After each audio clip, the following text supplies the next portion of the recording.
Are we watching now in San Jose what could be happening in Pittsburgh in 3, 4, 5 years time? Because it was San Jose. We've got players. We'll go to a cup final. We're very good. We can't quite get there. Decades of good. Then we'll add Carlson. Keep trading first. Keep trading. And then Thornton's done and Marlowe's done and Pavelski's old and Classic can't play. On we go. I just wonder if that's similar. I think actually Pittsburgh is closer to that than you might realize. I already see Pittsburgh as a bottom quartile team in the NHL. Yeah, it looks like it. I mean, it's been some ugly. They just passed through Western Canada. There's been some brutal games.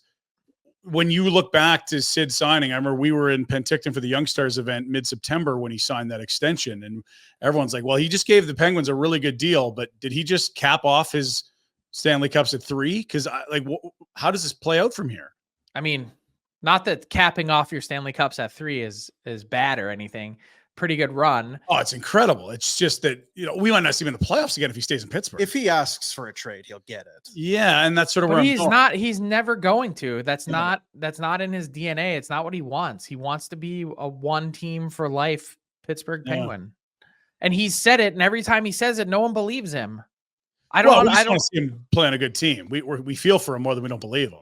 Okay, so then if you want to see him play on a good team, if you're Kyle Dubas, don't come in and sign Tristan Jarry to a 5-year deal at north of $5 million a year. Fire that guy. Don't trade for Erik Karlsson at $10 million a year, and also trade a first-round pick on top of it. It's one thing to take on the bad deal. It's another thing to also give up a first-round pick, which then just further delays exactly what we're talking about. Yeah, and Hextall had some big blunders before that. It's been a rough go there. And it sounds like Carlson. Part of it's the give a damns broke, but it sounds like he shouldn't even be on the ice right now. And then I saw this story in The Athletic the other day. Josh Yohe asked him, how would you evaluate your play so far? And he responds back, quote, great. It's like, I don't know. I don't know what they're missing. He's only ever cared about himself. Carlson to me has always been that defenseman that, like in Ottawa, they had that great run, and he was playing. He was unbelievable. He's so unbelievable. Cup final, but it was about him doing well. I don't think his focus was about helping it was a byproduct of him playing well that the Senators were having more success, but he's not about team success. So, okay.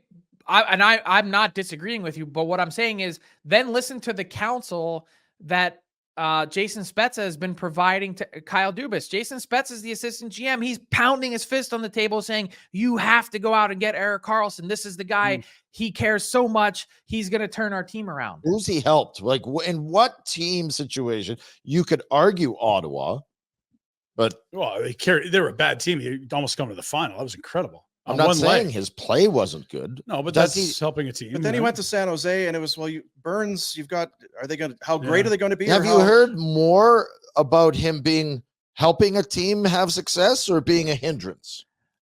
I think he's a great player. I don't think there's been good fits his last 2 stops, and I think he's well past his prime. I'm not going to fight you on that. Anyway, and he's still probably a first ballot Hall of Famer. Like 100 points as a D-man, levels undeniable. Yeah. But that's the thing. So they make this trade, and he goes from 100 points to his production dropped by 40% in 1 year on a Pittsburgh team that's way better. So help me understand, how does that happen? That's what my point is, that when it's not all about him, there's lots of, if he could just go and freewheel it and take all the ice time and care about getting his points, he'll be fine. But once the team has to win and he's got to give up some of that, the success isn't there. I just don't know that he can.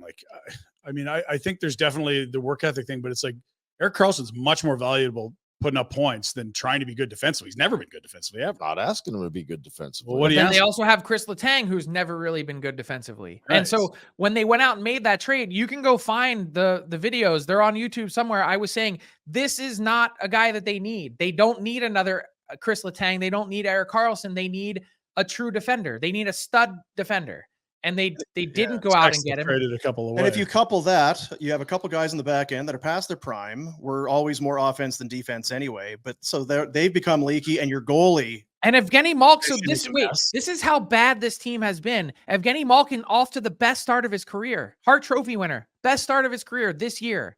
and they're still nowhere. Is there any chance? I referenced it last week that it was a Dallas situation where Seguin and Ben are still parts of it. So Crosby and Malkin, those guys, but they don't have the pieces, younger pieces and draft. Robertson, Hintz, I'm looking for Stankoven. Like, there's no kids coming. The pipeline's empty. Well, that's because they didn't have any picks, and then they compounded the problem and made it worse. Okay, and so the only guy that they have in their system is Rucker McGorty. That's it. One guy. We looked at their draft picks last week. Like, they don't even have a fluke. Like, you know what I mean? Most teams will have someone somewhere late that kind of turns out. I think it was D. Simone, wasn't it? Yeah, like Dominic Simone was the last guy that actually played any number of games that came after. Now they've got Joel Blomqvist in net, second round pick. That's really kind of it. And so to get back to like where the state this was when Dubas took over, because I don't love the move, but this was a mess before he got there. They wouldn't have gone and hired him. Jared McCann, great player, 40 goals, been great for Seattle, 7th rounder for him. They move a second for Granlund, who was not a fit. Marino and Matheson moved out for Petrie. They extend Kapanen and Jeff Carter. Those are disasters. Like, this was a long run of bad GMing. It's not 2 years of Dubas. It's Dubas plus the Hextall era. No, but he just compounded the problem. Correct. Yeah. They were up shit creek, and now Sid's locked in at a low number. I feel for him. I don't know what your take with the Sid is. Oh, I just wish he'd bring. Yeah, I mean, this is a Ryan Pinder thing. It's not an anybody but youth. Like, he's taking them. He doesn't want to go anywhere. So you don't want to see Sid in the playoffs ever again? He's won 3 Stanley Cups. Did you say yes or no? I know how many cups he has. I don't need to see it again. Okay. He's done his I would like to see him in the playoffs. There's a lot of young kids in the league. I don't sit there on opening night and think, man, where's Sid? It's like, well, there's McKinnon and there's kind of a Mount Rushmore guy. I'd like to see him in the playoffs. I don't know. He already is. He doesn't need to do anymore. Back-to-back Conn Smythes. Like, scored the golden goal. What else does he have to do? You're both right. He doesn't have to be. I'm not looking backwards. I'm looking forwards. I'm kind of just lamenting the loss. I'm writing him off. But when you say it, you're like you're painting the Penguins and Crosby with a bad brush for doing that signing. And it's like, well, he can do whatever the F he wants for him staying. I mean, if he wants to win a cup, he's at fault. Yeah. But he's won 3 cups. If only he had. You should just say attitude. yes. I just want him to play in the playoffs. That's my take. That's what I just said. No, you didn't. Then you said there was a fault. Like you. Anyway, it's fine. It's both, and I don't think Sid's signing back in Pittsburgh at that number hurts Pittsburgh. And if not at all, yeah, it's just he's. I think I don't know. I just wish he was on a good team. There we go. Yeah. Hey guys, thanks for watching. Be sure to check out more of our content right here on the Flames Nation YouTube page. We had a bunch of great long-form interviews. You can check out some videos we've done as well outside of the studio. And of course, if you want more writing or merchandise stuff, flamesnation.ca or nationgear.ca. Appreciate you watching.